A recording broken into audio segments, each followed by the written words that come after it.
Well, I don't know if you direct for that in an overt way. I mean, I think that there was the combination of a script that was really well worked, you know. I think that all the actors who came to the project felt like they got it without a lot of rehearsal, which we didn't really have time for any rehearsal. And, you know, it was my good fortune that the five kind of principal actors in the piece had just great instincts and all kind of worked together really well. And so there was something that was beyond, I think, directing that came, you know, maybe it is directing, but it just came with a script that was baked all the way through and a great cast. That said, the last piece of really critical casting that I did was reaching out to Annette Bening, and I knew the kind of tone and style of the film that I wanted, and felt like if anybody could pull off that comedic, dramatic, you know, kind of fluctuating between those two poles, like in a nanosecond, it was somebody like her, or her. And I kept thinking about scenes from American Beauty where, you know, one minute she's just being funny and she's being, you know, robust and crazy, and the next minute she's crying and she's kind of breaking your heart. So I felt like if I had that kind of energy in the mix, that was going to bode really well for all the other actors. And I knew she could kind of set the tone. So she became, in a way, kind of the actor who was leading the troops, in a sense.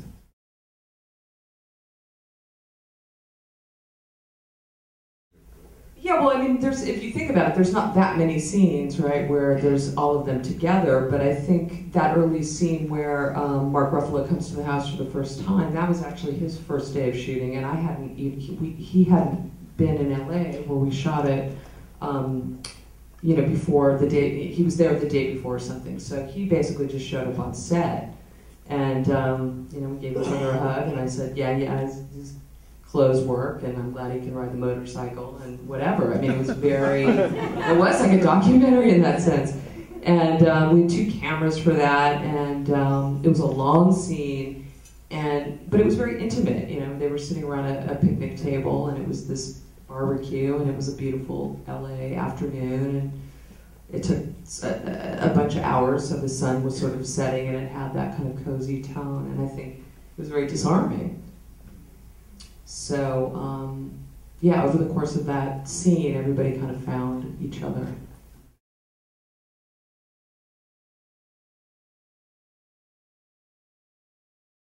Yeah, I mean, it's an interesting question. I don't typically like try to predetermine how long the script is running, you know what I mean? Like how many seconds I'm going to be on this or that, which would probably drive you insane to do that.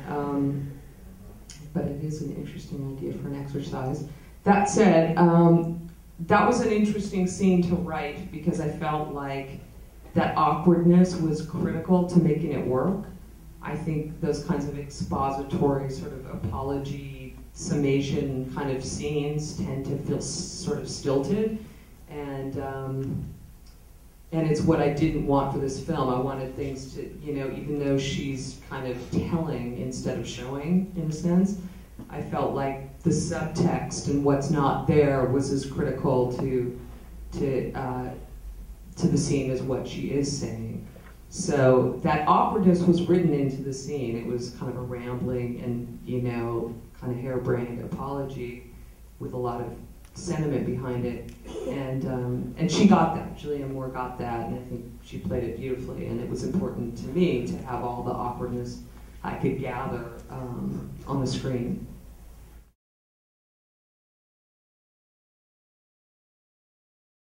You know, we wrote that scene pretty late in the process, so we were really familiar with the characters and kind of the structure of the screenplay.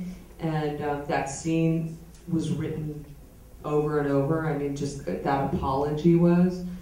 And we both had a crack at it. I mean, Stuart's parents are divorced, my parents are not. So, you know, I guess he brought some energy to it. Like, he would have a few cracks at it, I would have a few cracks, and then finally we just kind of merged our ideas. I think I was kind of the editor on that scene, where I said, oh, I like that, oh, I like this, I'm going to get rid of that. And, you know, we finally figured it out. So I think it came more out of the characters, and just, you know, us having a sense of relationships and being old enough to have gone through them, and, you know, thought about divorce and thought about what it takes to stay in a long-term relationship and that kind of thing.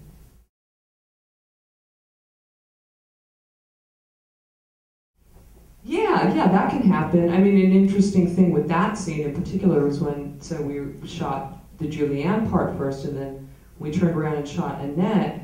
Her reaction was so much more emotional than I had written or I had anticipated or even discussed with her.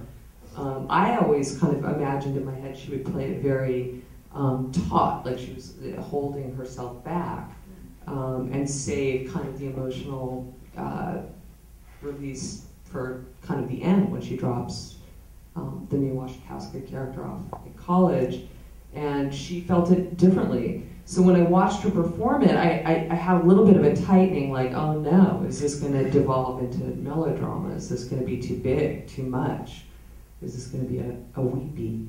And in the end, when I put it together, there was something about her showing all that emotion at that moment, and the way that Julianne performed the apology and the kids and how they dealt with it, that came together and kind of gave me the right tone. And I think it needed it there in the narrative, and I also think for Annette Bening's character, it was an important moment to show those cards, and I didn't realize that, and she did. So that was a great kind of director, writer, learning curve for me.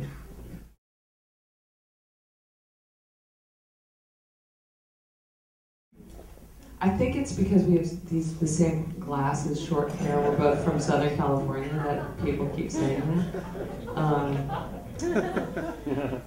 In real life, we're pretty different. You know, I think with all the characters, we kind of put ourselves into them. Certainly with the Julianne and Annette characters, there's you know, qualities of myself, there's qualities of Stuart, and then there's just, you know, the qualities that those actors bring, their personas, their essences, and what they imagine these characters were. So I think it's a real mashup. You know, I don't know how much, I don't think Annette would ever tell me how much she might have been, you know, stealing from me to make that character. I don't know. But it wasn't really an intentional kind of like, oh, I'm going to do my, you know, autobiography.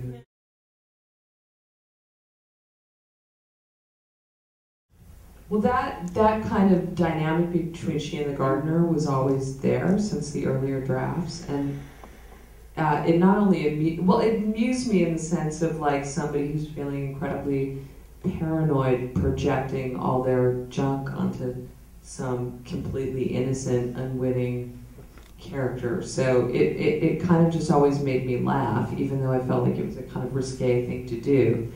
And I was talking a few minutes ago about having that there was a couple scenes in the film that I woke up during shooting and said, you know, I have to write 2 new scenes. So one of the 2 new scenes was Julianne in bed with Mark Ruffalo for the last time, kind of agonizing over what a fucked up person she is, and that she shouldn't have fired Luis.